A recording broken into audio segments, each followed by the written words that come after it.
Muy bien, Pablo, muchas gracias. Había olvidado iniciar la grabación, ya está iniciada. Entonces, ok, ¿me repites la definición, Pablo, por favor? En tu opinión, un modelo matemático es...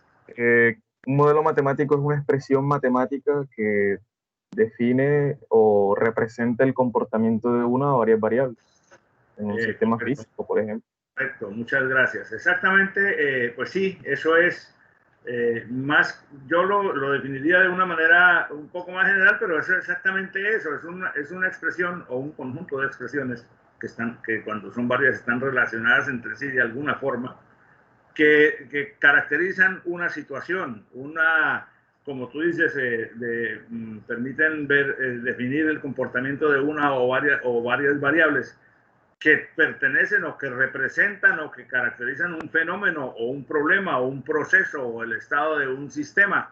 Eso es lo que es un modelo matemático. Cuando se quiere usar una herramienta cualquiera, una herramienta, y hablo en este caso el término herramienta se refiere a cualquier clase de herramienta. Para poder aplicar la herramienta uno tiene que conocer y comprender cómo es que se aplica y saber para qué sirve. Tiene que entender, tiene que poseer ciertos conocimientos previos para poder usar la herramienta de una manera efectiva. Si usted, por ejemplo, decide usar un torno para maquinar una pieza metálica, pues tiene que conocer varias cosas, o sea, para que lo haga bien, tiene que conocer varias cosas de la operación misma de la máquina, pero además de las propiedades de los materiales y del instrumento que va a usar para cortar o para desbastar la pieza, con el fin de que el resultado no se le salga de control. Eso es una cosa estándar que el ser humano aprendió a lo largo de su historia y sigue aprendiendo. Por ejemplo, si tú tienes un problema de ingeniería, típicamente la herramienta que más frecuentemente se utiliza para resolver problemas de orden numérico, de orden cuantificable, es el computador. Pero necesariamente para que el computador me sirva como herramienta o para que yo pueda aplicar un computador o unas herramientas computacionales para resolver un problema de ingeniería, es necesario que yo tenga claro cómo es que se caracteriza ese problema. Porque si yo no entiendo, si yo no he modelado el problema, si yo no he definido el problema en términos que sean manejables matemáticamente o algorítmicamente, esta herramienta no me presta ninguna utilidad, o sea, no es tan útil porque no sabría yo cómo usarla para encontrar esa solución. Ahora, el proceso de comprender los distintos problemas en los distintos campos de la ingeniería y en general en los distintos campos de la ciencia, inicialmente es un proceso empírico. Claro, ustedes llevan estudiando ingeniería ya varios semestres y durante esos semestres han conocido las distintas estrategias y las distintas formas de modelar o de aterrizar problemas genéricos del mundo real en modelos matemáticos para poderlos manipular y para poderlos estudiar de una manera científica. Pero eso se debe a que esos modelos básicos o leyes fundamentales ya están establecidas y uno las utiliza para estudiar situaciones que a medida que ustedes van estudiando, van avanzando en su carrera, se hacen un poco más complejas, pero siempre sobre la base de conceptos fundamentales que no cambian, como veremos a medida que avancemos. Entonces, cuando las personas empiezan a estudiar un fenómeno, cuando el ser humano empieza a estudiar un fenómeno nuevo, primero lo observa, lo experimenta, lo repite o observa sus repeticiones para ir extrayendo como resultado de ese proceso empírico de observación, ir extrayendo conclusiones que le permitan después formular un análisis teórico sobre esa situación, sobre ese caso, sobre ese problema, sobre ese proceso, y a partir de ahí formular las leyes que lo caracterizan y tener un modelo general que aplica a todas las posibles situaciones en las que ese fenómeno, problema o proceso se presente, entendiendo que en cada situación es posible que ese proceso o problema o tarea o lo que sea puede tener valores y parámetros distintos, pero que su funcionamiento general responde a ese modelo o a esas leyes fundamentales que ya se descubrieron.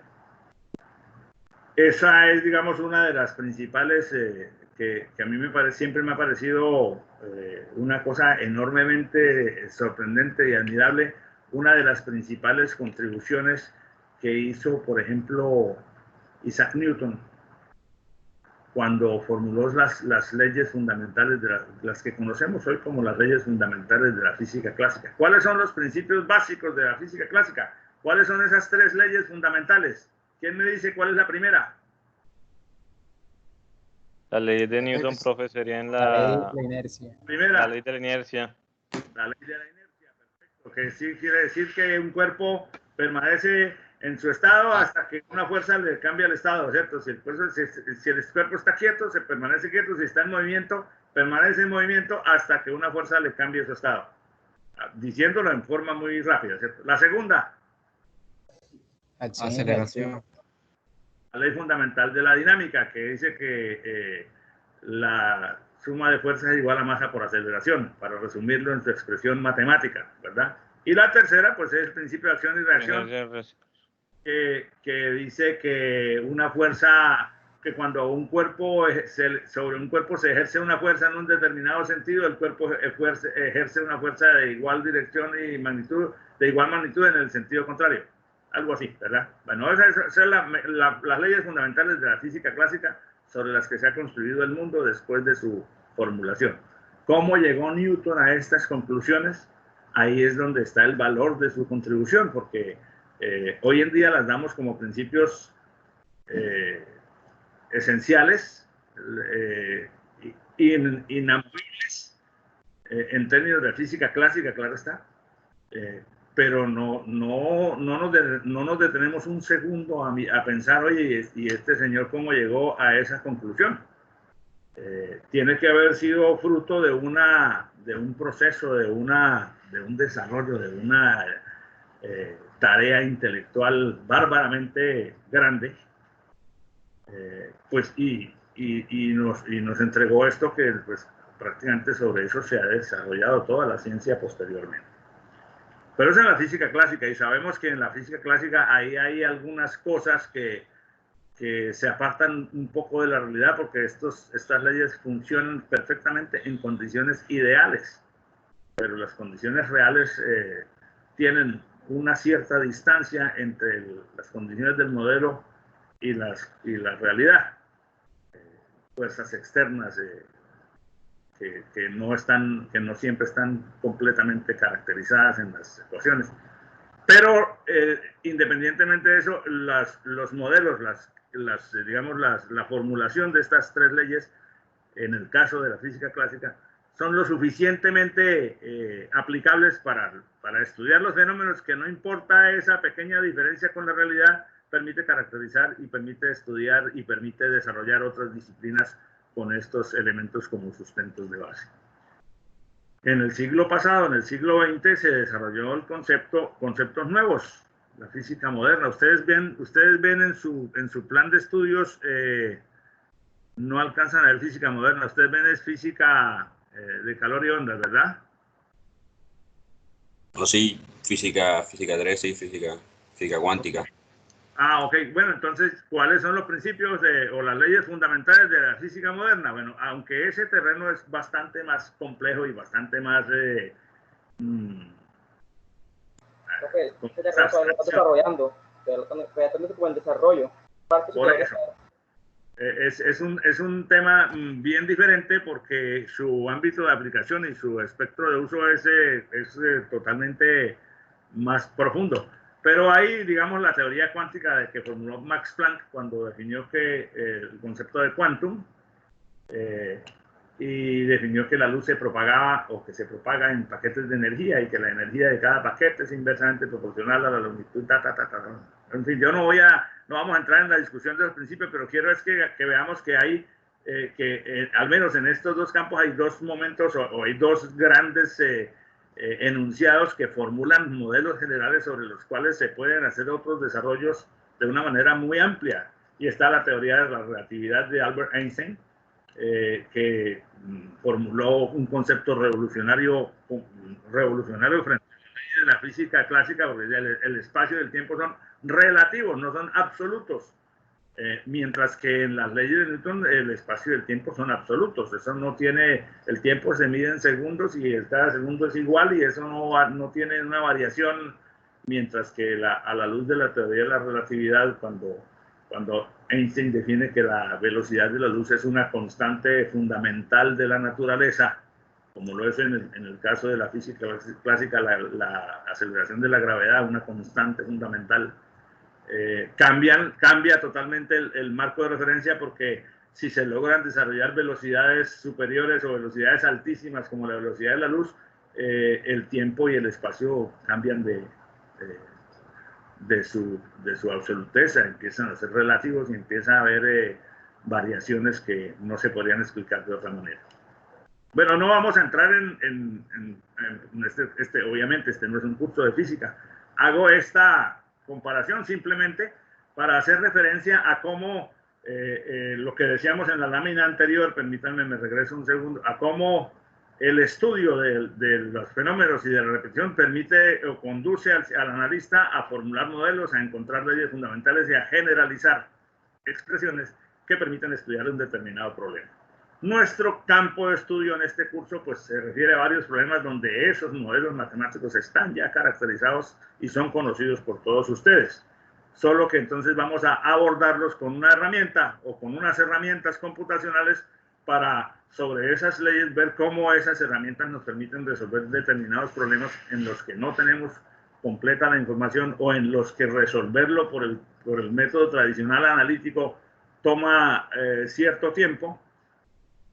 Y es preferible abordarlo computacionalmente para ganar ese tiempo sin sacrificar la exactitud o la calidad de los resultados que se necesitan para poder trabajar. Bueno, entonces, hecha esa discusión, lo que estamos diciendo es que simplemente cuando uno tiene un problema, después de ese proceso de observación y de recopilación de datos que mencionábamos, como esas enormes tareas que han hecho los científicos a lo largo de la historia en los distintos campos, se formula un modelo matemático y con ese modelo matemático se puede trabajar, se pueden aplicar distintas herramientas para encontrar resultados de una manera veloz. Específicamente nos interesan esos problemas donde la solución, analíticamente hablando, la solución hecha por vías algebraicas o por vías de cálculo, es perfectamente viable, pero a veces toma demasiado tiempo. Fíjense, por ejemplo, ustedes ¿cuántos métodos conocen ustedes para resolver un sistema de ecuaciones simultáneas? Si yo les digo a ustedes que les doy un sistema de 4 ecuaciones con 4 incógnitas... Kramer. Okay. Kramer, Gauss. Bueno, por determinante, bueno, es casi lo mismo. Sí, pero entonces... Sí, señor. Fíjate que tú mencionaste el tema de los determinantes. Con determinantes es una técnica muy fácil, pero hasta 3×3, porque si nos vamos para 4 ecuaciones con 4 incógnitas, o 5, o 7, o 9, o 11, el problema se hace computacionalmente gigante. Y el método funciona, pero no se puede hacer a mano. O sea, sí se puede hacer a mano, no es que sea físicamente imposible, pero tomaría tanto tiempo la solución que se hace inviable. Y así hay muchísimos casos, por ejemplo, resolver una ecuación diferencial ordinaria. Eso es trivial desde el punto de vista del cálculo avanzado. Bueno, trivial depende de cómo sea la ecuación. Lo mismo que si hacer calcular una derivada o encontrar una integral. Son problemas que están perfectamente identificados desde la perspectiva de las matemáticas, pero que en ocasiones surgen situaciones en el campo real de aplicación de la ingeniería donde tú necesitas caracterizar el problema, pero la función que tienes, o no tienes la función, tienes unos valores de ella, pero no tienes la expresión algebraica de la función, y tienes que calcular la integral entre el tiempo A y el tiempo B, pero tú no tienes la expresión de la curva, entonces no puedes hacer una integral de esas que aprendimos en cálculo integral o en una página. ¿Por qué? Porque no tiene la expresión. Entonces hay que acudir a alguna herramienta que nos permita sustituir el método algebraico por un método numérico con unos niveles de precisión razonables, o sea, que no se pierda la calidad del resultado, pero que yo pueda encontrar una solución apoyado casi siempre en el computador. Entonces, un modelo matemático en términos generales, y esta es una definición muy general, es una o varias ecuaciones, como alguno de ustedes me decía al principio, con una precisión certera. Es una ecuación en donde una variable dependiente se expresa como función de variables independientes de parámetros y de funciones de fuerza, donde la variable dependiente pues es la característica que estamos monitoreando o que refleja el comportamiento o el estado del problema que estamos estudiando. Y las variables independientes pues son independientes son las dimensiones, el tiempo, el espacio, qué sé yo, depende de temperatura, depende del fenómeno que estemos estudiando. Y parámetros, y lo que se conocen como parámetros son valores o números o cantidades que son propiedades particulares de un sistema, del sistema específico donde estemos trabajando. Como por ejemplo, si estamos haciendo algún sistema, algún análisis en donde aparecen motores de combustión interna, como los motores de los carros. Entonces uno dice, este motor es de 1300 centímetros cúbicos, ese es un parámetro. Hay otro motor que también es de combustión interna, que también tiene 4 cilindros, que también trabaja a gasolina, pero ese tiene 1600 centímetros cúbicos, por lo tanto tiene unas características funcionales, son las mismas, ambos sirven para lo mismo y funcionan con los mismos principios, pero el uno tiene más cilindraje y por lo tanto es capaz de desarrollar más caballos de fuerza porque tiene una potencia mayor, etc. Cada sistema tiene sus parámetros, en cada sistema intervienen sus variables independientes y lo que es fruto de nuestro interés, lo que es el objeto de nuestro interés, son las variables dependientes, o sea, las variables que, como decía uno de ustedes cuando me respondió acertadamente la pregunta, son las que caracterizan el fenómeno o el sistema que estamos estudiando. Todo esto pues es solamente una introducción a lo que vamos a hacer a lo largo del curso. Funciones de fuerza pues son otras funciones externas, influencias externas que actúan sobre nuestros sistemas, como veremos a medida que vayamos avanzando. Por ejemplo, ya vimos que Newton formuló la segunda, concentrémonos en la segunda ley de Newton. La razón de cambio del momentum con respecto al tiempo de un cuerpo es igual a la fuerza resultante que actúa sobre él. La razón de cambio. ¿Qué es una razón de cambio? Ya ustedes saben perfectamente que el término razón de cambio aplica a una derivada. Fuerza igual a masa por aceleración es digamos, el modelo final, donde ya sabemos que la aceleración es la variación de la velocidad con respecto al tiempo. O sea que ahí es donde está, en esa eléctrica es donde está la razón de cambio. Perfecto. Entonces, otra cosa que siempre que se da por descontado al nivel en que nosotros estamos hablando hoy, es que todas las unidades, todas las variables y los parámetros que intervienen están definidos en términos de algún sistema de unidades consistente. En este caso, si la fuerza en newtons, en kilogramos por metro sobre segundo cuadrado, la masa en kilogramos, la aceleración en metros sobre segundo cuadrado. Si se cambia el sistema de unidades, pues se cambia en todas las partes del sistema. Pues si se usa otro, pues, porque el sistema de unidades no es más que un mecanismo de referencia también. Bueno, ok, Newton descubrió o formuló esta ley. Pero en este caso, como la fuerza es una cantidad que se conoce, la masa también, si yo la reescribo de esta manera, entonces aquí es donde la aceleración se hace función de la fuerza y de la masa. Esto pues no tiene mucho, no tiene mucho misterio, ¿no? Entonces, esto para decir simplemente, porque lo vamos a usar a continuación, para decir simplemente que como conclusión, un modelo matemático siempre describe un proceso o un sistema o un fenómeno en términos matemáticos. siempre el modelo matemático representa una idealización y una simplificación de la realidad. ¿Por qué? Porque suele ocurrir, como ya lo dijimos antes, que en los modelos matemáticos hay detalles pequeños que pueden ser, que hacen parte del fenómeno, pero que por no ser altamente significativos se ignoran en el proceso, y el modelo simplemente hace énfasis en las características esenciales del fenómeno. Eso hace que los resultados no sean estrictamente iguales a los de la realidad, pero si se logra un modelo que sea suficientemente cercano al valor de la realidad, pues con eso se trabaja. Pero el ingeniero siempre tiene que saber que cuando está trabajando con modelos matemáticos, si la temperatura le dio 10.8, es posible que en el sitio real dé 10.82 o 10.79. ¿Por qué? Porque hay algunas condiciones de viento circulando que refrigeró la caldera o qué sé yo, que no están metidos en el modelo porque son inciertos, porque son difíciles de modelar o imposibles de modelar en algunos casos, y que afectan en alguna medida los resultados reales. Bueno, entonces, si utilizamos la segunda ley de Newton para determinar la velocidad final en la caída libre de un cuerpo, digamos, por ejemplo, un señor que está lanzándose en paracaídas desde un avión. ¿Alguno de ustedes ha tenido la experiencia de saltar en paracaídas?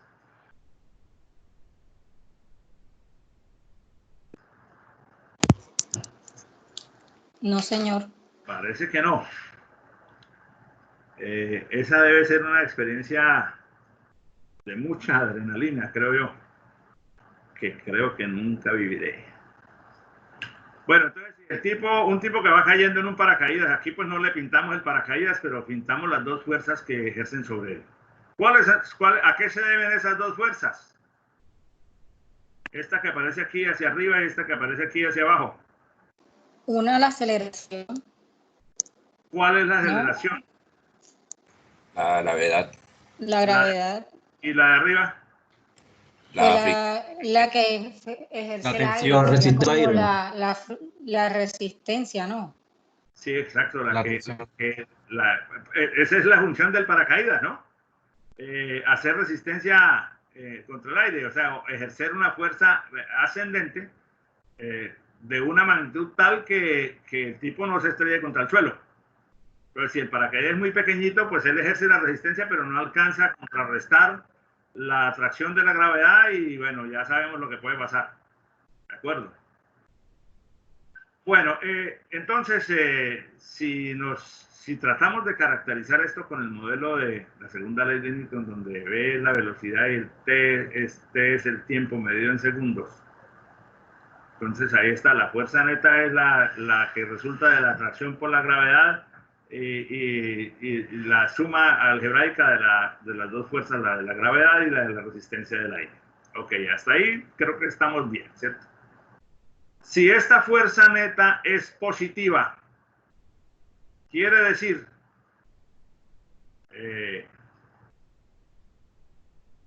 suponiendo pues suponiendo un marco de referencia que tiene que definirse previamente, entonces el cuerpo acelera. Cuando el cuerpo acelera, quiere decir que la fuerza hacia abajo es mayor que la fuerza hacia arriba, ¿verdad? Entonces, si la fuerza neta es negativa, es decir, que esta fuerza de resistencia es mayor, tiene una magnitud más grande que la fuerza de atracción de la Tierra, entonces el cuerpo va desacelerando, ¿cierto? ¿Qué pasa si la fuerza neta es cero? Es decir, si la fuerza de atracción hacia abajo es igual a la fuerza de resistencia. ¿Se queda levitando? Imagínense ese modelo en la realidad. ¿Será que es posible que un paracaídas, un tipo que se lanza en avión en paracaídas desde un avión con un paracaídas suficientemente grande, esa tela grande es capaz de ejercer una atracción, una resistencia que equipare a la de la gravedad y entonces el tipo se quede levitando? ¿Eso es posible? ¿Eso se podría dar en la realidad? No, No. más bien es constante, ¿no? O sea, baja de forma constante. Exactamente. Si la fuerza neta es 0, la aceleración es 0 y el cuerpo cae a velocidad constante. Uno tiene, fíjate lo que es el análisis de los modelos matemáticos, uno tiene, ellos están ahí y uno a veces tiene que verlos con algo de detenimiento. Sí. Entonces, si nosotros asumimos que el sentido hacia abajo es el sentido positivo, entonces la de abajo es masa por gravedad, la fuerza U hacia arriba es menos C por velocidad, o sea, donde C es el coeficiente de resistencia, el coeficiente de rozamiento, si se quiere decir así. Aunque en la realidad esto no es ahí donde el modelo se aparta un poco de la realidad, porque no es solamente en el sentido vertical, ahí puede haber fuerzas en sentidos horizontales o diagonales que no están caracterizadas. Aquí todas ellas están resumidas como una fuerza hacia arriba. Entonces puede ser que en la realidad esto no sea exactamente lineal, pero se asume que lo es por simplificación. Entonces, el valor de C es un parámetro que toma en cuenta entonces el tamaño del paracaídas, las propiedades del cuerpo que está cayendo, el rozamiento entre la tela y el aire, etc. Eso es tan importante que, por ejemplo, ustedes saben muy bien que los deportistas de alto rendimiento usan determinados tipos de traje, por ejemplo, para disminuir el rozamiento con el aire y lograr mayores velocidades, o con el agua cuando se trata de los nadadores, etc. Entonces, ese tipo de cosas son los parámetros que se tienen que caracterizar para poder usar el modelo matemático. Lo que sí es claro es que a mayor velocidad de caída, mayor es la fuerza hacia arriba, pues porque se trata de fuerzas que se contraponen. Entonces, nuestra primera ecuación, aceleración igual a fuerza sobre masa, si descomponemos la fuerza en esas dos expresiones cuyos valores ya habíamos visto en la lámina anterior, entonces tenemos que llegamos a una ecuación como esta, y esta es una ecuación diferencial. Y esta ecuación es el modelo matemático general que relaciona la aceleración de un cuerpo que cae, dada por esta variable dependiente, con las fuerzas que actúan sobre él, y en este caso la gravedad, el coeficiente de rozamiento, la velocidad inicial, la velocidad y la masa. ¿Ok? Pues ya tenemos nuestro modelo. Esta ecuación se puede resolver de distintas maneras, ¿verdad? Ustedes vieron ecuaciones diferenciales.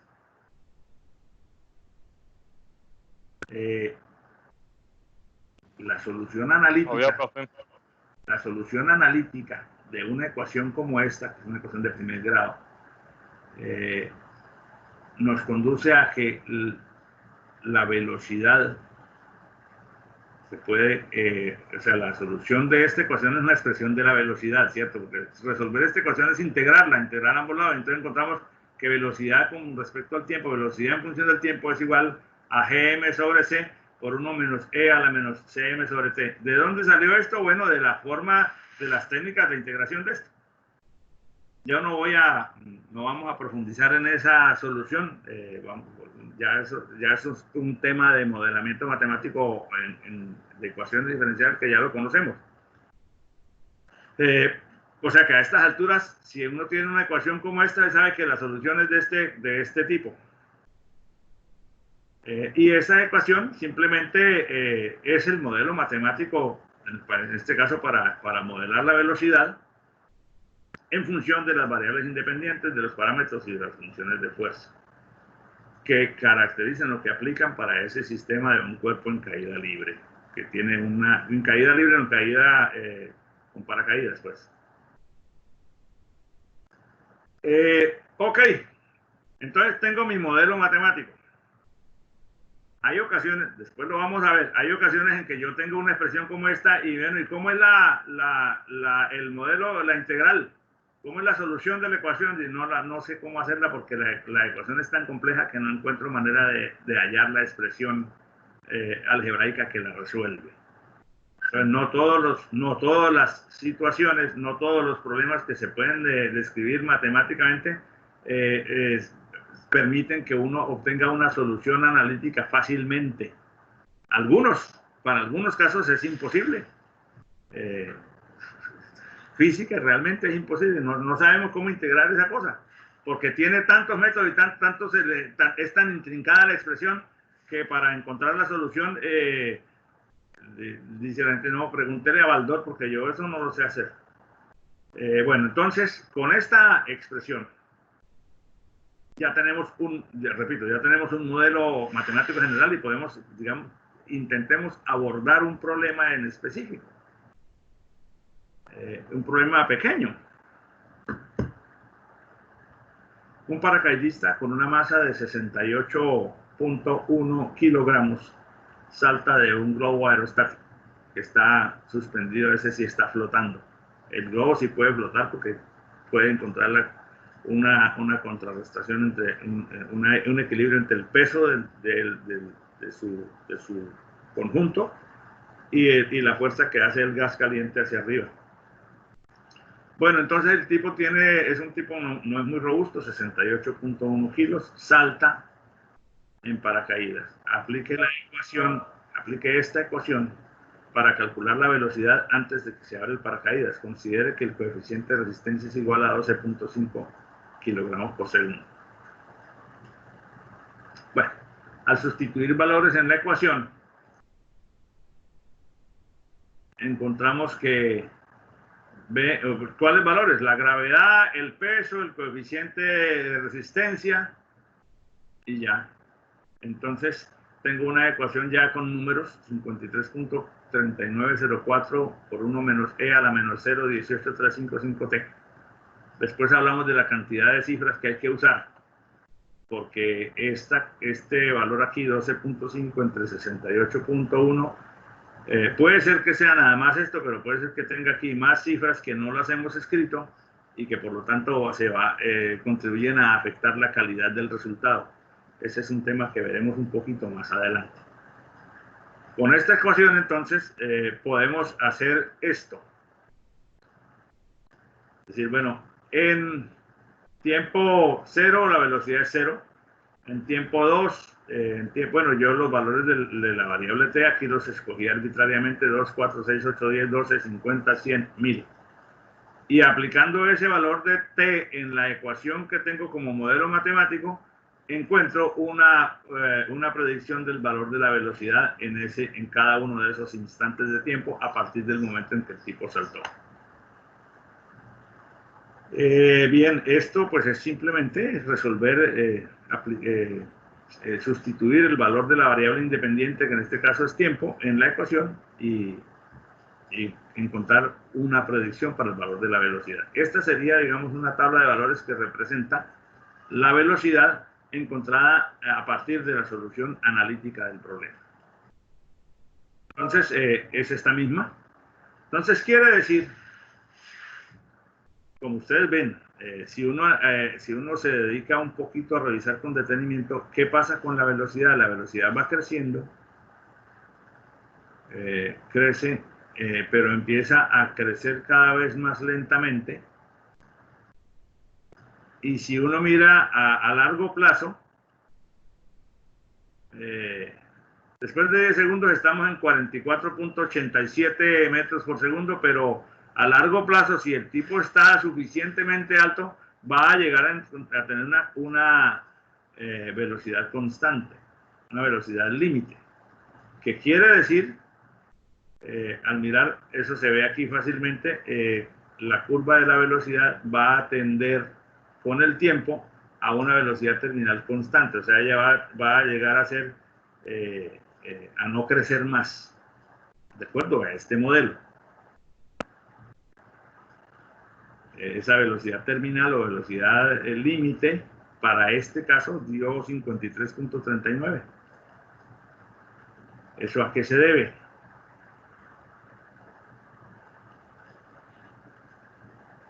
A lo que ya habíamos dicho antes, a que en un momento dado en el tiempo, con suficiente tiempo de caída, la resistencia del paracaídas que ha sido obviamente diseñado para que eso pueda suceder así, equipara la fuerza de gravedad y le permite a la persona descender a una velocidad controlada para poder llegar exitosamente a su objetivo, que es caer a la tierra.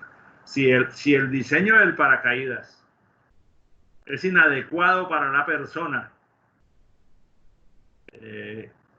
en algún momento, con suficiente tiempo de caída, es posible, siempre se llega a una velocidad terminal, pero es posible que ese valor sea tan alto que sea inconveniente para el éxito en el fenómeno de caída, porque el tipo cae demasiado rápido y se estrella contra el suelo. Entonces, ahí intervienen otras cosas que no hemos tocado aquí, que es, bueno, cómo es el tamaño, la forma del paracaídas, etcétera, la altura de lanzamiento, para garantizar que en la mayoría o en la generalidad de los casos la persona caiga con una velocidad razonablemente controlada, pero ya ese, digamos, es un análisis que escapa al análisis físico que estamos haciendo aquí. Esta, digamos, es la variación de la pendiente, que entonces, si esta curva azul representa esta curva azul que dibujamos aquí, que es la que representa estos datos de la velocidad, esta línea roja que estoy poniendo aquí, ¿qué me representa? Tangente, no. Sí, pero como magnitud física del fenómeno, ¿qué es? La aceleración. Correcto, la aceleración. Entonces, por eso fíjense que la aceleración siempre es la pendiente de la curva. Aquí, por ejemplo, en este punto, en 3 segundos y algo, la pendiente tiene un valor positivo, porque es como la tangente de un ángulo de como 40 grados, o casi 45 grados, no sé. Pero a medida que avanzamos en el tiempo, la tangente de la curva, que es la aceleración, se va horizontalizando, si cabe el término. Entonces aquí el ángulo que forma con el eje horizontal es como de unos 30 grados, la tangente es menor. Si yo avanzo, y a medida que avance, hasta que voy a llegar a un punto en que la tangente es horizontal, o sea que la aceleración se hace cero, o sea que físicamente, gráficamente y evidentemente, el tema de la velocidad terminal es real, es decir, llega un momento en que el tipo baja sin aceleración, si hay suficiente tiempo de caída, obviamente. Entonces, esta ecuación, que fue la ecuación que usamos como punto de partida, es la solución analítica de ese tipo de problemas. Satisface la ecuación diferencial con exactitud. Cuando uno tiene la solución analítica de un problema, pues úsela porque ya está seguro de que esa es la mejor solución. Cuando tú tienes un problema matemático y lo necesitas resolver y sabes y puedes decir, bueno, este problema se resuelve con este tipo de solución, pues no le dé más vueltas y aplique la solución analítica, que ella es la que satisface las condiciones del problema de la manera más exacta. No hacerlo es una tontería. Ahora, hay ocasiones en que no tenemos esa solución exacta. Hay muchas ocasiones en que simplemente uno no dispone de la ecuación que representa, en este caso, esta ecuación no la tengo, no la puedo encontrar. Entonces, en ese caso hay que acudir a los métodos de solución numéricos, que son la única alternativa que queda para aproximar. Y ahí entra otro problema. Tengo que usar un método numérico, pero tengo que usarlo de una manera que sea razonablemente cercana a la solución real para que el método me sirva. Porque si el método que yo voy a usar numéricamente me da soluciones, pero que tienen un porcentaje de error con respecto a la realidad del 20 o del 30%, pues seguramente es basura esa información, porque no con ese porcentaje de error. Y ahí aparece otro término que vamos a discutir después, que es el porcentaje de error, la precisión, la exactitud. Si no lo controlo, si el método que estoy usando me da un porcentaje de error demasiado grande, no es un método válido o no es un método aceptable en la generalidad de los campos de aplicación de la ingeniería. Entonces, lo que vamos a hacer en este curso es enfrentar una serie de problemas de orden matemático y técnico de ingeniería en distintos campos de aplicación. pero desde una perspectiva no tradicional, es decir, desde una perspectiva no analítica, sino desde una perspectiva que pueda, en la que uno pueda resolver el problema simplemente haciendo operaciones aritméticas. Es decir, casi siempre en la que uno pueda formular el problema mediante una expresión iterativa, una expresión que se pueda repetir sobre sí misma, para que dándole unos valores iniciales calculo el valor de la primera iteración y ese valor me sirve como insumo para calcular el de la segunda y ese valor de la segunda me sirve como insumo para calcular el de la tercera y a medida que yo vaya calculando valores, primera, segunda, tercera, cuarta, quinta, sexta iteración de una misma variable, que el valor de esa variable vaya tendiendo a ser el valor real de la solución que necesito.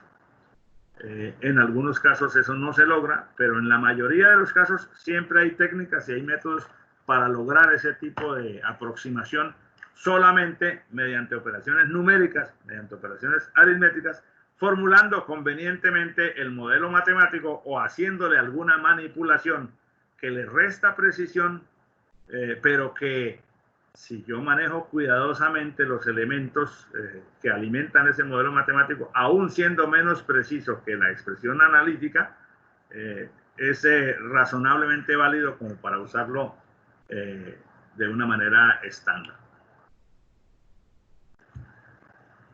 Veamos, por ejemplo, el caso que nos ocupa. Ya vimos la solución del problema del paracaidista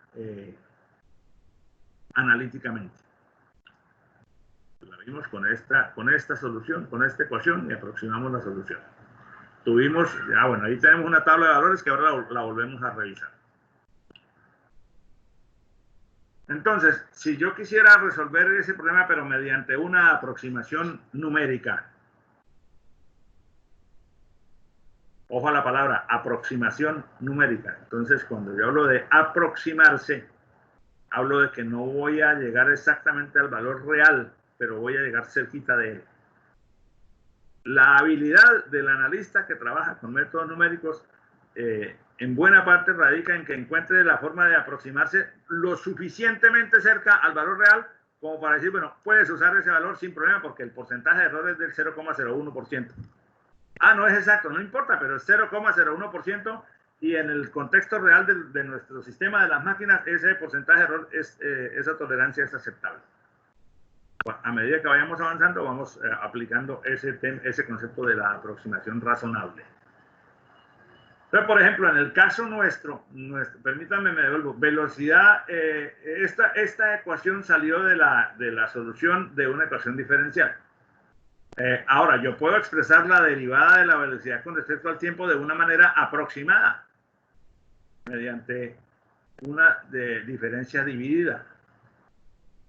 Claro, eso sirve dependiendo de varias cosas. Esta es una forma de calcular la derivada digamos, la derivada de la velocidad con respecto al tiempo, tomando dos valores distintos de la velocidad en tiempos diferentes, donde le llamamos al primero el t sub i y al siguiente el t sub i más 1. Es decir, el t sub i más 1 es un valor posterior, es un tiempo que va después que el t sub i. Calculo, mido la velocidad en un tiempo, mido la velocidad en el otro, y esa resta sobre la resta de los tiempos me da una aproximación de la derivada. ¿Qué tan cercana, qué tan exacta o qué tan inexacta es esa aproximación? Depende. ¿De qué depende? ¿De qué depende? De que esta diferencia que yo pongo aquí, b de t sub i más 1 menos b de t sub i sobre ti más 1 menos ti, sea aproximada o sea lejana del valor real de la derivada.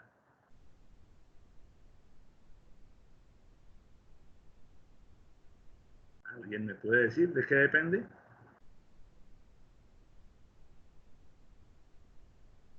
De la diferencia entre t sub i más 1 y t sub i. Perfectamente, sí señor. Depende del ancho de este intervalo. Porque si son dos valores muy separados, el valor que resulta de la diferencia dividida, o sea, el valor que resulta calcular esta expresión, está muy lejano. A medida que esos valores están más separados, que el intervalo sea más ancho, ese valor que produce esta expresión es distinto a este. Pero en la medida en que estos dos valores sean cercanos, es decir, en que el delta t sea pequeñito, el valor que arroja esta expresión es cada vez más parecido al que arroja la derivada analíticamente obtenida. Obviamente, por eso aquí se pone aproximadamente igual, porque esto es una distancia en t que es un valor finito. Pero como ustedes bien saben, la derivada se concibe como el límite cuando el delta t tiende a cero, de diferencia de velocidades o de diferencia de tiempos, para el caso de v en dt. Entonces, si el tamaño del paso que yo escojo entre un t sub i y un t sub i más 1 es chiquitico, pues es posible que el resultado sea más cercano al real que cuando esa diferencia, cuando ese paso es muy grande. Entonces, todo está en escoger un tamaño de paso adecuado para poder usar esta aproximación de la derivada en lugar de esta. ¿Y qué pasa? Que aquí entonces yo simplemente puedo jugar con la iteración, como lo vamos a ver ahora más adelante. Lo vamos a continuación. Entonces, yo podría, hablando numéricamente, podría usar esta expresión en lugar de esta. El único cuidado que tengo que tener, repito, es escoger el tamaño del paso adecuado para no hacerlo demasiado grande, porque eso me aleja de la solución real. Ahora bien, otro aspecto que hay que tener en cuenta es que si yo voy a usar un tamaño de paso pequeñito, 0,001, entonces voy a tener que hacer más pasos para cubrir el intervalo de observación. Supongamos que estamos trabajando entre 0 y 20 segundos.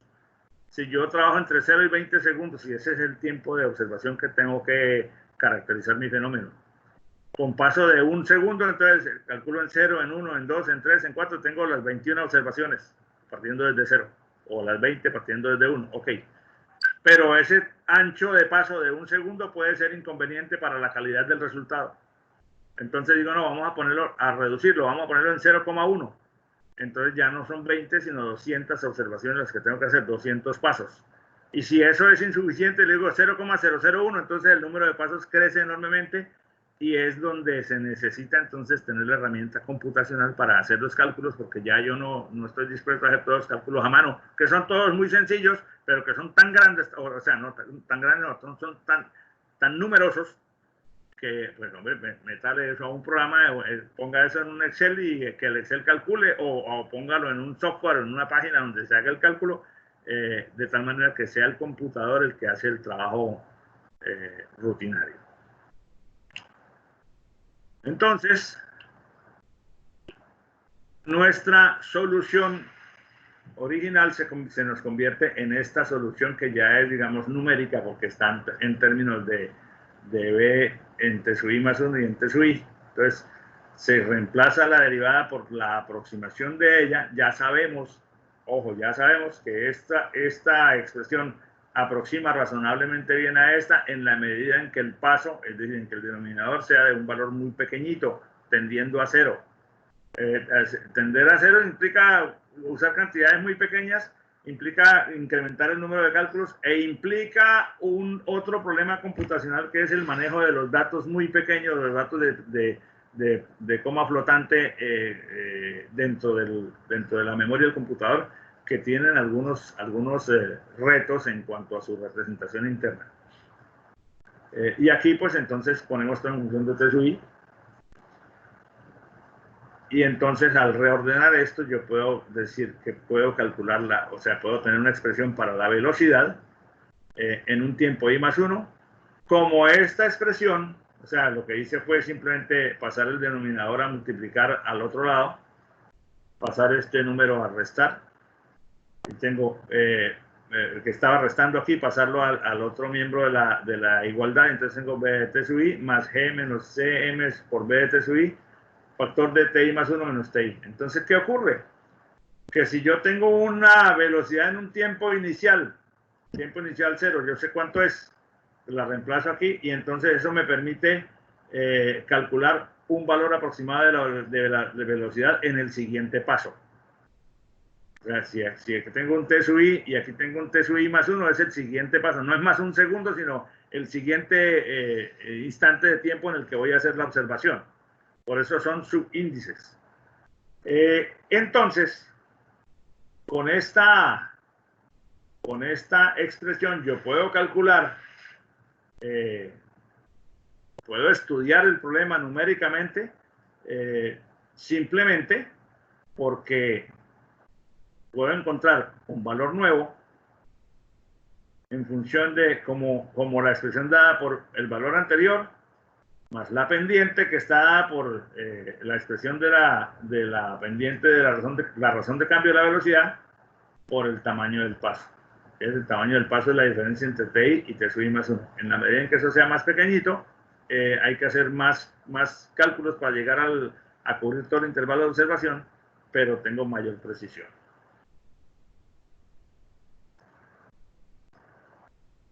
Entonces, por ejemplo,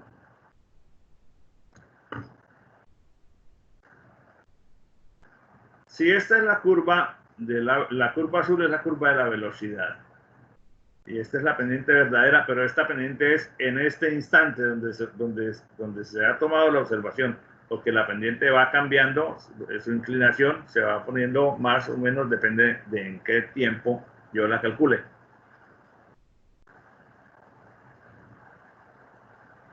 Entonces, si el intervalo que yo escojo, si el delta t que yo escojo está desde aquí hasta aquí, entonces aquí tengo la velocidad en T sub I más 1. Aquí tengo a esta altura la velocidad en aquí tengo la velocidad en T sub I, olvídense de aquí. En T sub I más 1 la velocidad me da este valor, y entonces ya tengo aquí el delta t, que es la diferencia entre este tiempo y este. Y aquí tengo el delta de velocidad, que es la velocidad en el tiempo T sub I más 1, menos la velocidad en el tiempo T sub I. Entonces, querría decir que con este tamaño de paso, la pendiente es esta línea recta, pero esta es una pendiente aproximada. O sea, la pendiente obviamente no es la misma pendiente en el tiempo T sub I más 1, la pendiente real, que es la línea roja, que es la que se calcula analíticamente.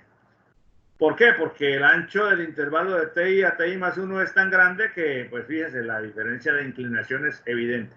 ¿Qué pasaría si yo corro este T sub I más 1 hacia acá y lo pongo por aquí cerquita? Resulta que si yo lo pongo por aquí, entonces la línea negra ya no va a cortar por este punto y este punto, sino va a cortar por este punto y el que corresponda al T sub I más 1 que yo haya escogido.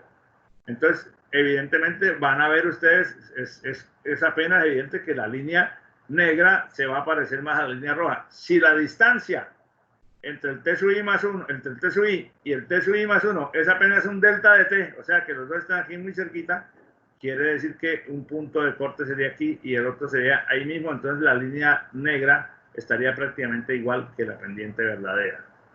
Entonces la pendiente aproximada, de la exactitud del cálculo en este caso depende de la elección apropiada del delta de T, para que no sea tan grande que estas diferencias de pendiente den al traste con la solución. Entonces, si se escoge adecuadamente el tamaño del paso, vamos a tener un mejor nivel de calidad en el resultado final. Entonces, bueno, ahora entonces con nuestra expresión iterativa, la que nos dio el análisis numérico, es decir, la que encontramos sustituyendo la derivada por la definición aproximada de derivada, que es esta ecuación que tenemos aquí en esta lámina. B en el tiempo T sub I más 1 es igual a B en el tiempo T sub I más este miembro que es la pendiente estimada en T sub I, por T sub I más 1 menos T sub I.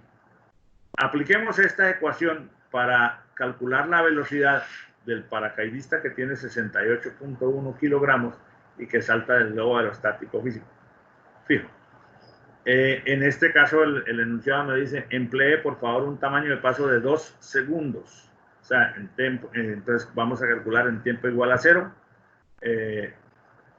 Con T sub I igual a 0, calculo y ese es el B de la velocidad en tiempo igual a 2 segundos. Con ese valor lo meto aquí en la velocidad en 2 segundos para encontrar la velocidad en 4 y así sucesivamente. Entonces eso me dice que con t igual a 0 la velocidad es 0, con t igual a 2 segundos la velocidad se reemplaza la velocidad anterior aquí, que es 0, porque en el t inicial vale 0, y me dio 19.6. Ahora, si yo hago esa iteración, ahora con b de 2, calculo el b de 4, que me dio 32,005. Con este valor calculo el t para 6, que me da 39.856, y así sucesivamente. Entonces, esta es una tabla de valores de la velocidad calculada usando la expresión iterativa, la expresión numérica, que se extrajo de reemplazar la definición original matemática de la derivada por su definición aproximada en diferencias divididas finitas, y me arroja una predicción para los valores de la velocidad. La solución que habíamos hallado antes, la que hallamos analíticamente con el método, con la ecuación diferencial completa, me daba estos valores. Fíjense que cuando en t igual a 0, pues es 0 porque es condición inicial del problema.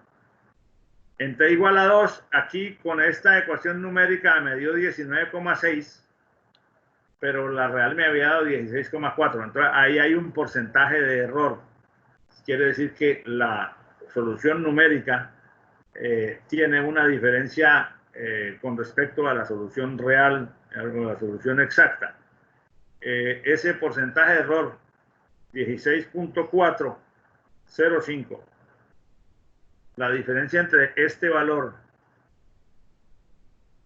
y este, sabiendo que este es el real, la diferencia entre los dos, dividida entre el real, me da el porcentaje de error. Valor aproximado menos valor real sobre valor real, me da un porcentaje de error con respecto al valor real. 16,405 menos 19.6 da menos 3,195. Ahora eso dividido entre 19.6 me da un error del 16.3%, o sea, negativo.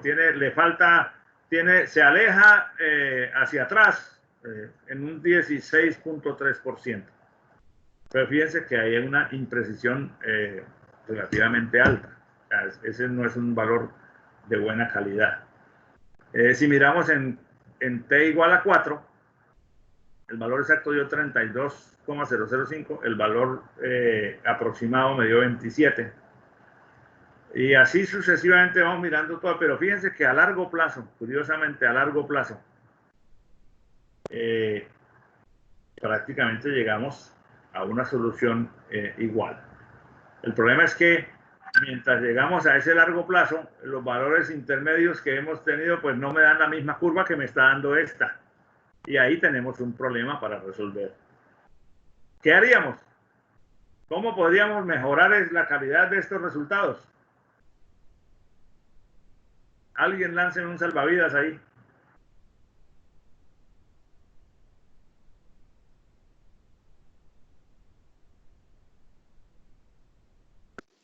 Profe, de pronto variando el intervalo, ¿no? Exactamente, mujer. Eso es lo que hay que hacer.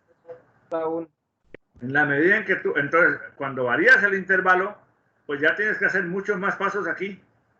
Pero vas a encontrar que, como lo habíamos dicho acá, si este valor lo pones más cerquita, la línea negra te va a hacer más parecida a la línea roja, que es la pendiente verdadera. Entonces veamos.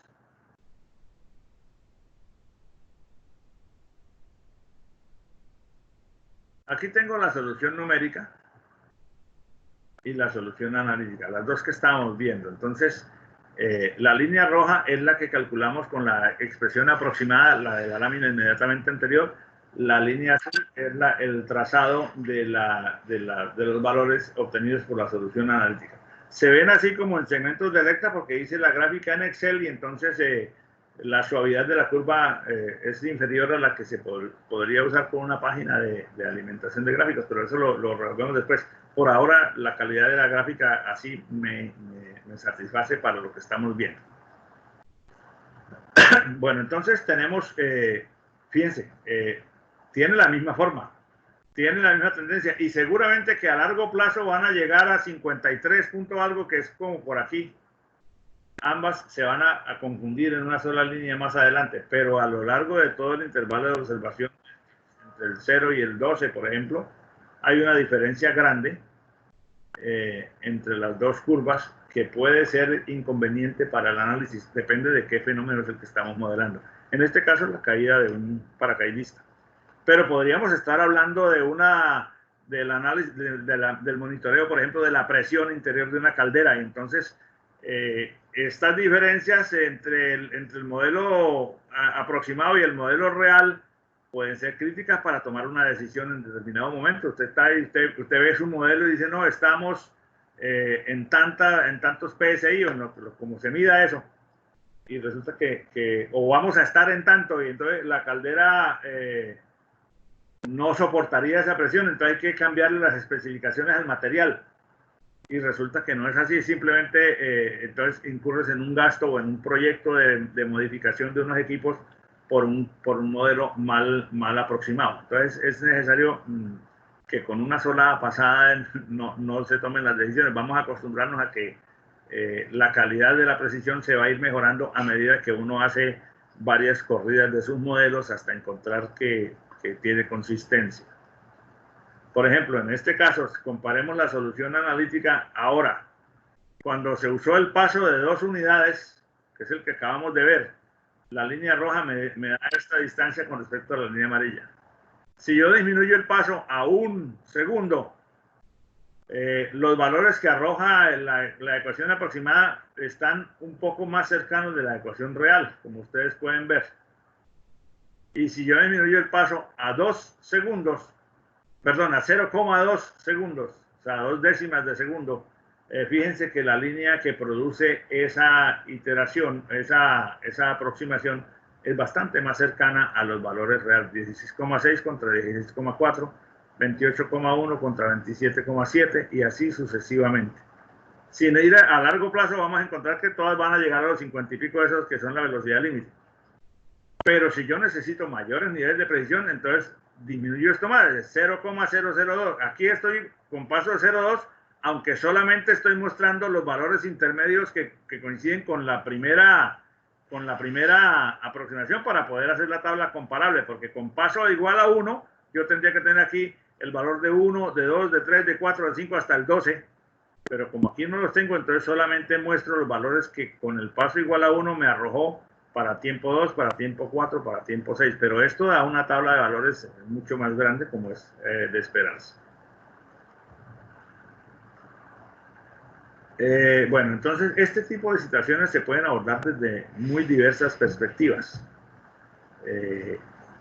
Si usted lo que tiene que hacer, por ejemplo, es resolver un sistema de ecuaciones o encontrar una gráfica, pues tiene herramientas en la mano. ¿Ustedes han usado MATLAB?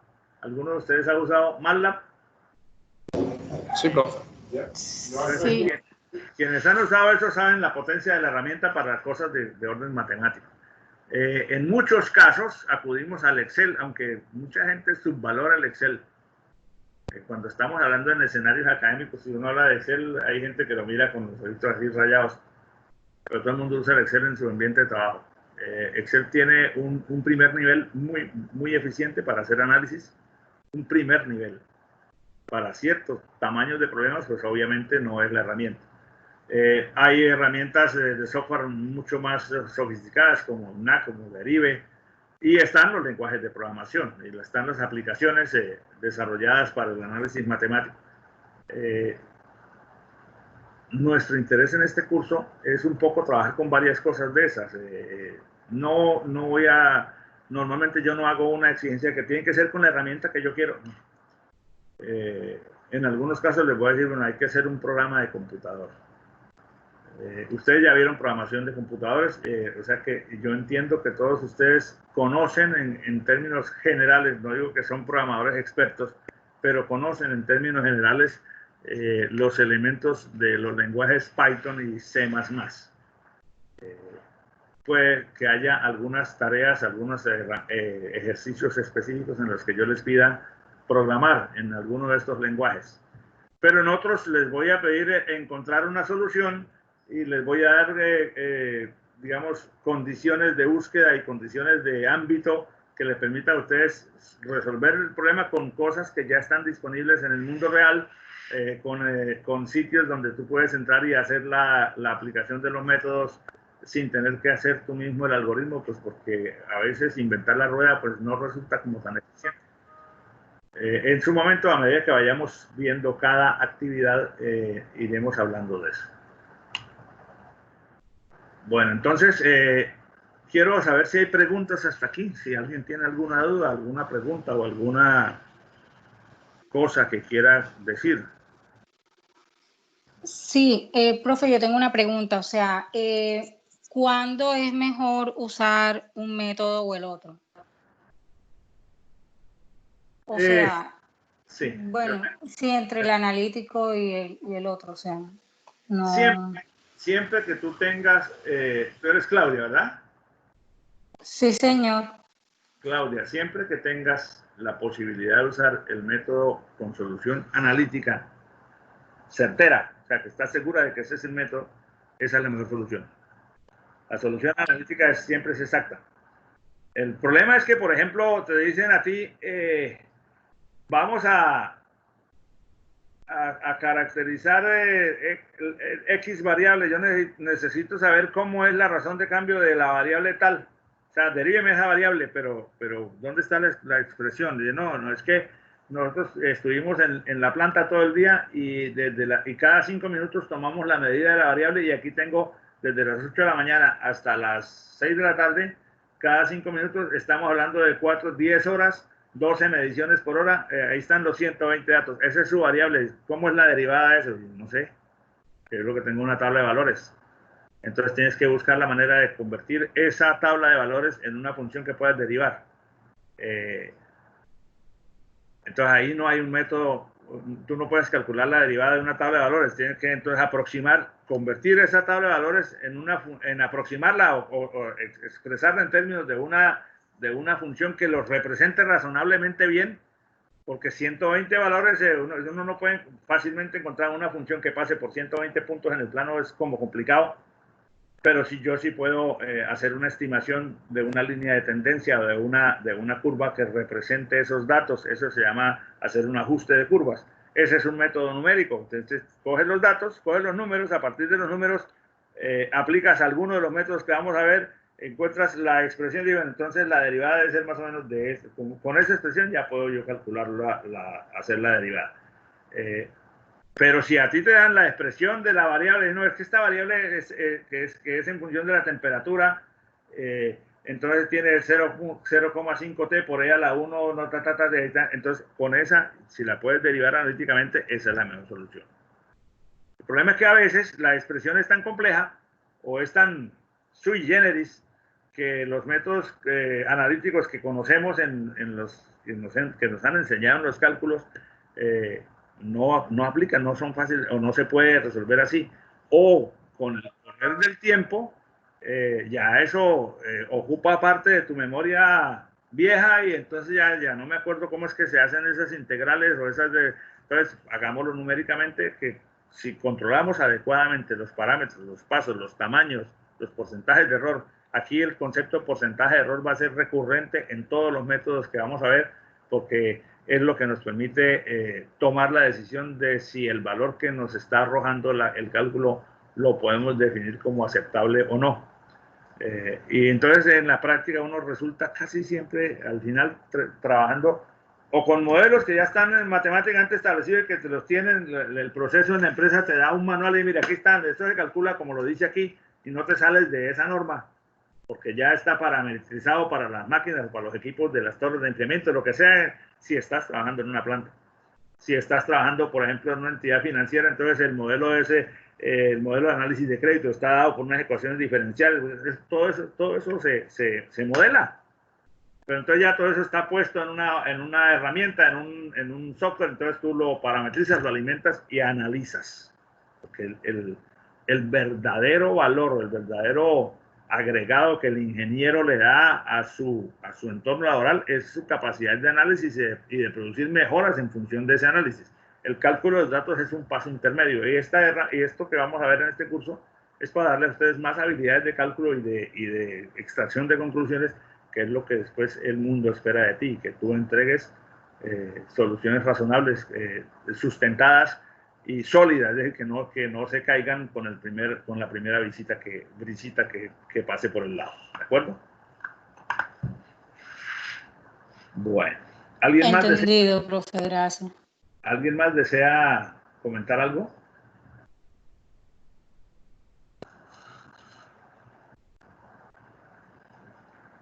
Bueno, entonces. Profe, qué pena, yo otra pregunta, usted disculpe. Para Dale, este caso, como ustedes quieran, dígame. para este caso, ¿cuántos decimales debemos usar? Porque uno siempre tiende como a aproximar, pues. Sí, ese es un tema, ese es nuestro siguiente tema. Has tocado un punto muy importante desde la perspectiva del analista numérico. Resulta que cuando uno trabaja aprendiendo, cuando está estudiando, entonces uno resuelve y le da la calculadora, le entregó un resultado que dice 17,342,27,84. Entonces 17,342. Ya, y lo demás lo desprecié. Ese es digamos, el trabajo diario que uno hace para resolver un problema.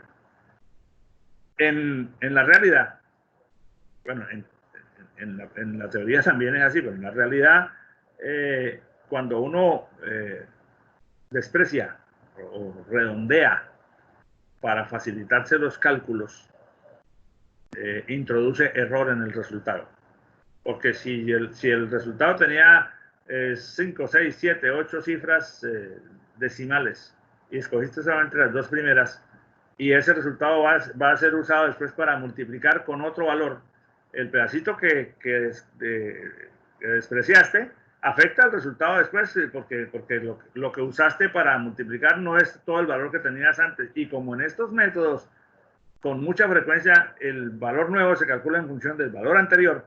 Si el valor anterior yo lo recorto, entonces el valor nuevo también me sale afectado. Y si lo vuelvo a recortar cada vez que yo recorte, voy a tener un problema de propagación de errores.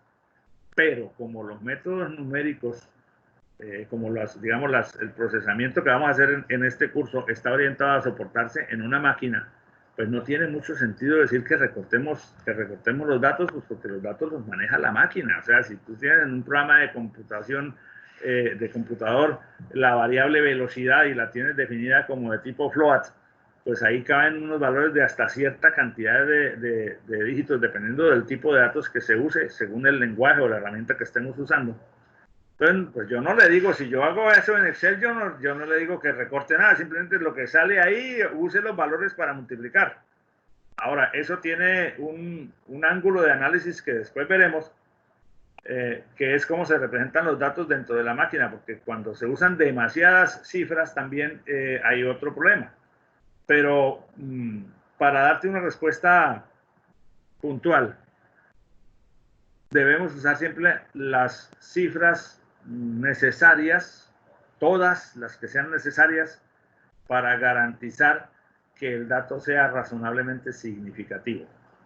Entonces hay que diferenciar entre cuáles son las cifras significativas de una cantidad y cuáles no lo son.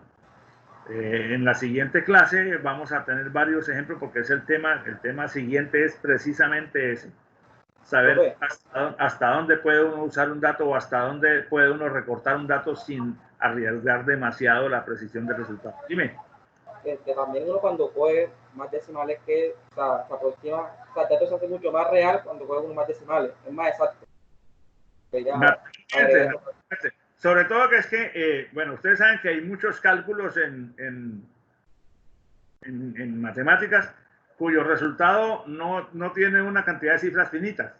Por ejemplo, si tú dices 10 dividido entre 3, o sea, 3,3333, ¿cuántos 3 hay, bros? Infinito, pero tienes que recortar por alguna parte.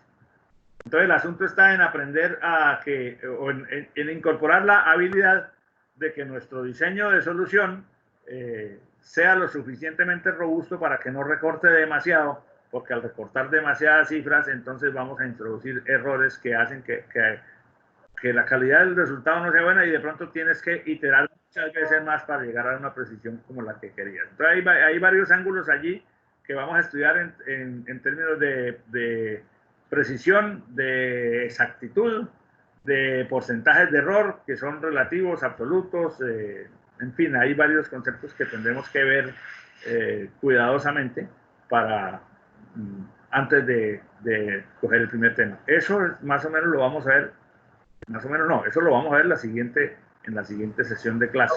Okay. Tengo otra pregunta. Esta presentación está ya montada en Sabio. Sí, señor. Sí, señor. Yo normalmente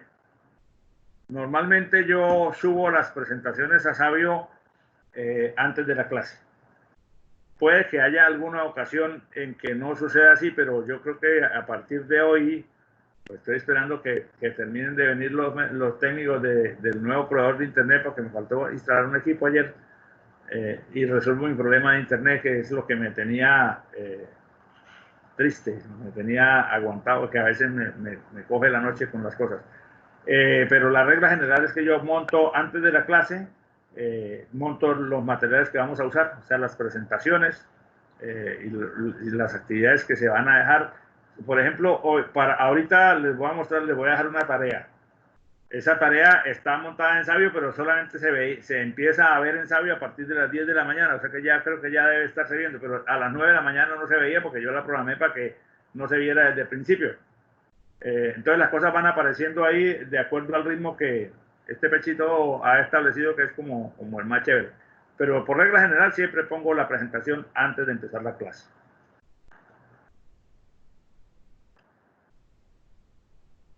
¿Alguien más? Bueno, me alegra que haber tenido varias participaciones. Entonces ahora, con base en lo visto el día de hoy, en la presentación del día de hoy hemos analizado el problema del paracaidista desde el punto de vista numérico y desde el punto de vista analítico. Primero analítico y luego numérico. Ahora les planteo la siguiente situación. Suponga que un paracaidista de 70 kilos salta y el coeficiente de arrastre es de 12 kilos. O sea, el mismo caso, pero con 70 kilos. El tipo va cayendo. Si analizáramos un segundo paracaidista de 75 kilogramos con un coeficiente de arrastre de 15 kilogramos por segundo, ¿cuánto tiempo le tomaría a este segundo paracaidista alcanzar la velocidad que el primero llevaba a los 10 segundos de haber saltado? Fíjense que la situación es la misma, pero no es la misma.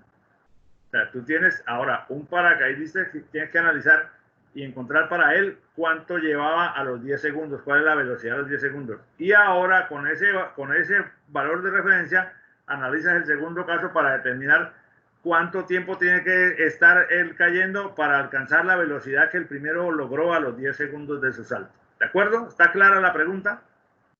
Sí. Bueno, entonces esa es la tarea que tienen que hacer. Entonces, esa tarea, simplemente ustedes toman el problema, lo analizan, lo resuelven y me suben una solución en el enlace correspondiente que puse en Sabio para esta semana. Vamos a ver si yo tengo eso aquí abierto. Sabio. No está Sabio aquí. Ok, Sabio.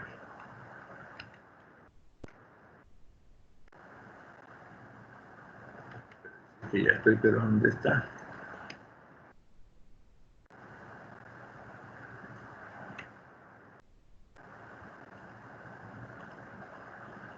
Entonces, esto está hecho un desorden porque Sabio me está mostrando un poco de cursos que yo no tengo ya.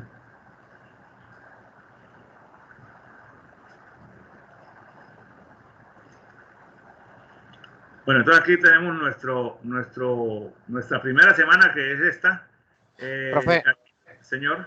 yo sí tengo una pregunta. Aquí dice en la lámina de que nosotros tenemos diferentes opciones para resolver un problema mediante un abordaje numérico. La pregunta es, para resolver esto, digamos que toca hacerlo en Excel, código, como uno quiera. Eso a mí no me interesa. Para esta tarea específica, resuélvemelo entonces, ¿cómo es la condición? O sea, ya tienes el problema. Entonces tú lo analizas, haces un análisis y me dices, bueno, llegas a la respuesta mediante una solución numérica pero me lo documentas. Si lo hiciste con Excel, si lo hiciste con un programa, si lo hiciste como lo hayas hecho, lo importante es que tú me entregues la respuesta que te estoy pidiendo, en este caso, debidamente justificada con argumentos de ingeniero. Okay. Entonces, llegamos a esta solución, pues analizando esto, se encontró esto, hicimos estas mediciones al calcular la velocidad con un paso de tanto medio, o sea, que se vea evidentemente que existe un análisis sustentado pues sobre los conceptos que hemos visto hoy o con conceptos adicionales si los quieres involucrar. Vale, profe. Ok. Entonces aquí está en los cursos de sabios siempre tenemos dos partes en cada semana, las lecturas y material de apoyo y las actividades de la semana. En las lecturas y material de apoyo está la presentación, las láminas que vimos ayer, que son la presentación del curso. Estas que son las que acabamos de ver hoy, el enlace de la clase de ayer, el enlace de la clase de hoy. Y en las actividades de la semana aquí está la tarea. Entonces aquí está el mismo problema. Y esto está para el 9 de agosto. O sea, eso estamos hablando de que es el domingo, ¿verdad? Domingo a la medianoche. Vamos a verificar la fecha para no equivocarnos.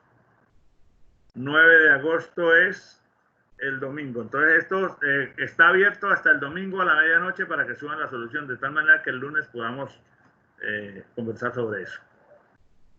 ¿Ok? Vale, profe. Profe, disculpe una pregunta. Señor. Una pregunta, o sea, pues, no importa que usemos solución analítica, ¿cierto? Ahora mismo no importa. usar la que no importa.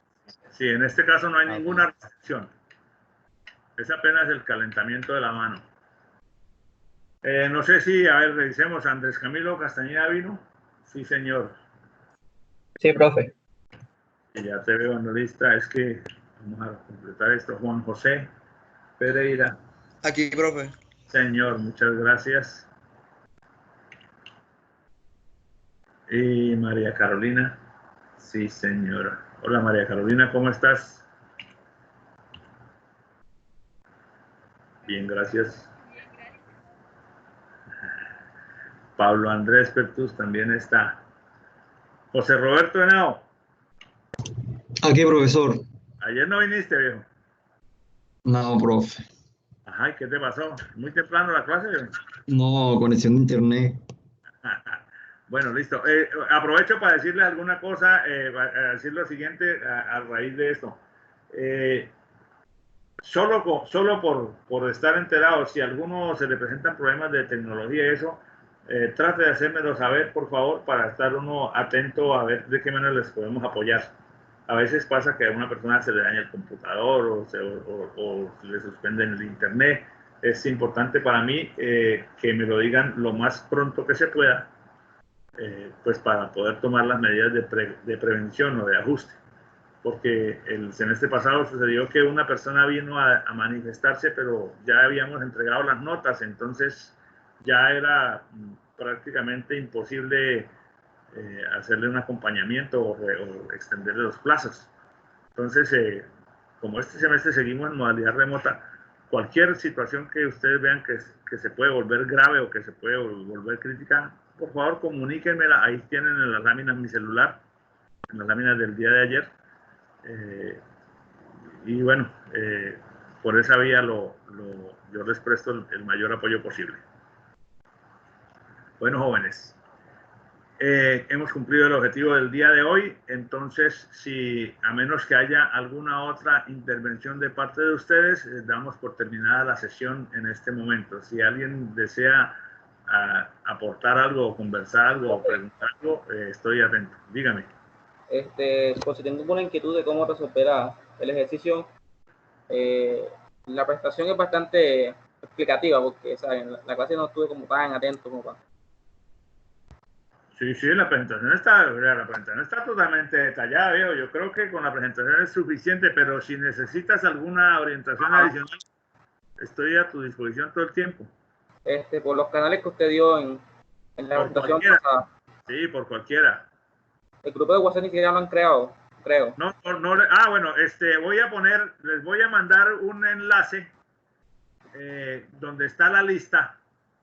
En un documento, en una hoja electrónica compartida, algo compartido para que por favor cada uno me anote ahí su número de WhatsApp. Bueno, si alguien no desea, no es obligación, pero pretendo hacer un grupo de WhatsApp con todos los integrantes del grupo. Entonces yo les publico la lista de clase en un documento compartido para que por favor cada uno de ustedes ponga allí su número. Si les parece bien o quieren hacerlo de otra manera. O sea, pero usted puede crear el grupo y luego pasar el link y cada uno se puede meter de forma individual. Ah, ok, sí, mejor así. Sí, profe, es más fácil. Sí, usted comparte el link y uno se une. Sí, de acuerdo, bien, ok. Profe, o sea, crea el grupo y en la próxima clase pasa el link aquí en clase para que todo el mundo se una enseguida. Sí. Perfecto, ok. O lo puede subir en el inmediato, profe. O inmediato por si la pregunta. No, es que tengo que atender ya aquí una cosita. Denme un tiempito, máximo, yo les aviso, yo les estoy avisando. Vale, profe. Máximo. Vale, se me cuida. Sí, podría dejarlo subido a Sabio Sabio, exactamente. y uno se Sí, une. también, exacto. Yo lo pongo por ahí y entonces ahí a ustedes les llega el aviso. Listo, profe. Bueno, señores, entonces muchas gracias por todo, que tengan un feliz resto de día. Igual, profe, se me cuida. Hasta luego, profe, gracias. Hasta luego. Profesor, gracias. Bueno, muy bien, que estén muy bien.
Hola, hola.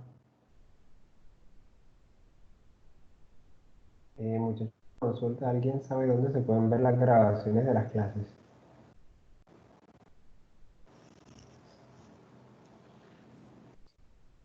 Está en grabación todavía.